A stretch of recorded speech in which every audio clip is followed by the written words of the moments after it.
ذلك حالي فيا ربي النعم الوكيل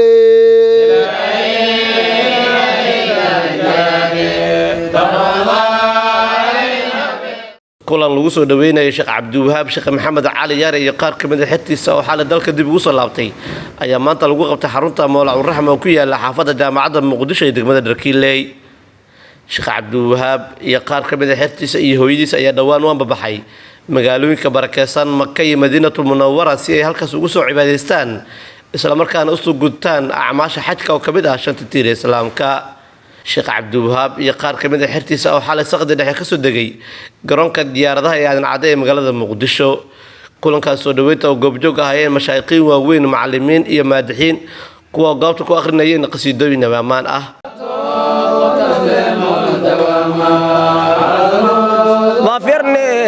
رسول الله ما لي معين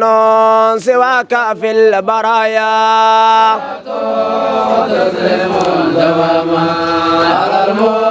على بركات الله قل لي حظيت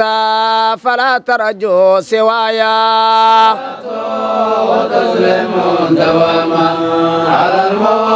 غريمي وشيطاني أذاني وأهلي وعصري وهوايا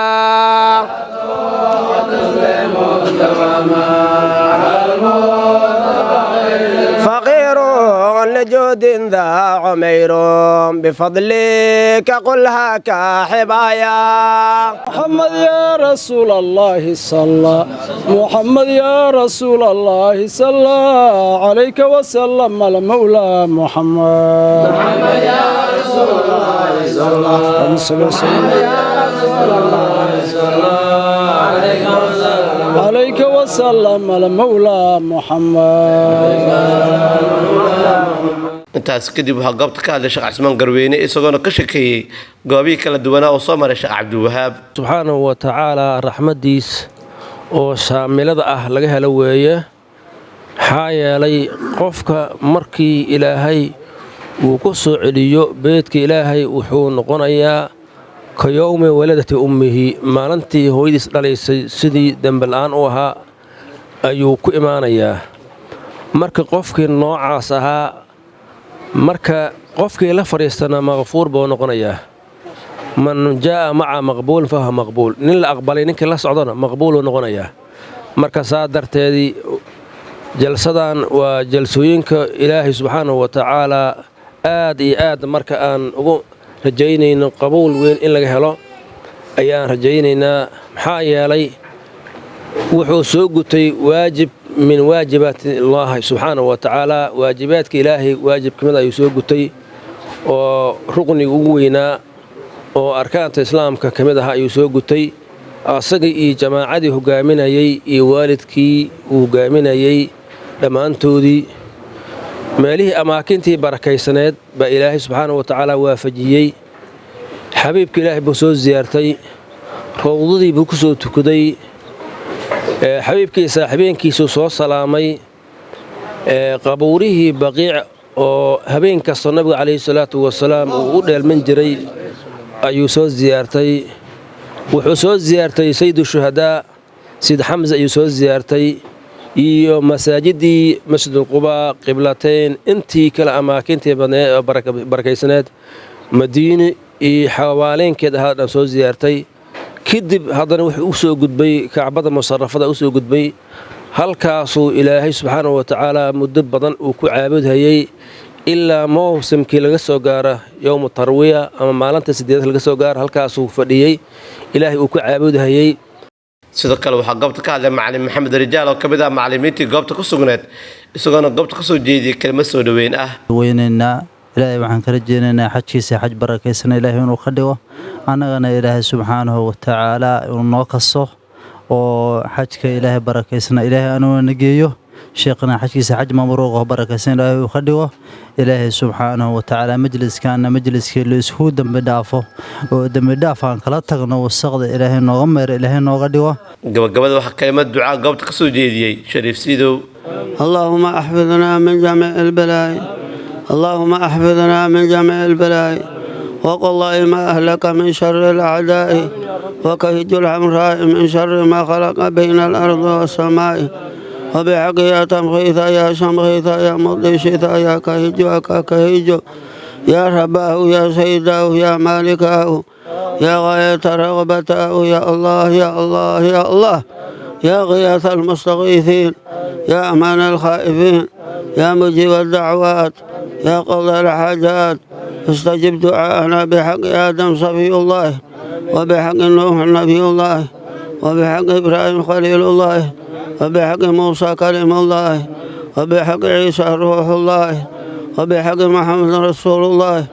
وبحق إنه من سليمان وإنه بسم الله الرحمن الرحيم.